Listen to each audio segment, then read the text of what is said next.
baş verərkən və torpaqlarımız işğal olunarkən region ölkələrinin və beynəlxalq birliyin reaksiyası Azərbaycan üçün böyük bir xəyal qırıqlığı oldu. Türkiyə niyə kömək edə bilmədi? 1992-ci ildə Türkiyə indiki hərbi və iqtisadi gücünə sahib deyildi.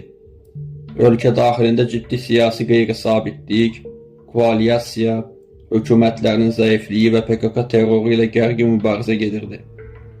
Ən əsası Türkiyə NATO üzvü idi və hər hansı bir tərəfli hərbi müdaxilə Türkiyəni Rusiya, keçmiş SSR nüvə nəhəngi ilə birbaşa müharibə vəziyyətinə gətirə bilərdi.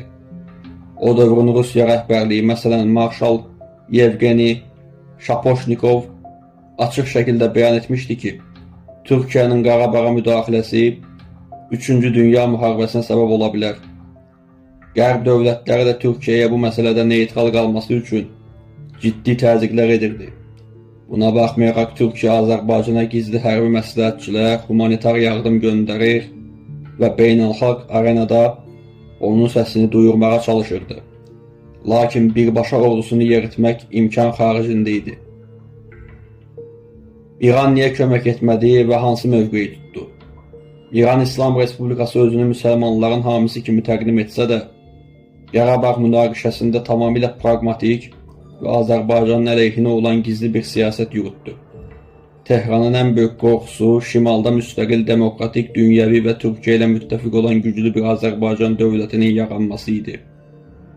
Çünki İranda 10 milyonlarla Azərbaycanlı yaşayır və müstəqil Azərbaycan dövlətinin uğuru İrandakı soydaşlarımızın milli oyanışına, Güney Azərbaycan hərəkatının alovlanmasına səbəb ola bilərdi. Bu qorxu səbəbindən İran müharibə boyu Ermənistanın nəfəsliyi rolunu oynadı. İşğal dövründə Ermənistanı yanacaq, ərzaq və enerji ilə təmin edən, onun blokadaya düşməsinin qarşısını alan məhz İran oldu. İslam ölkələrinin ümumi pozisiyası necə idi? İslam Konfransı Təşkilatı, indiki İslam Əməkdaşlıq Təşkilatı, bəzi siyasi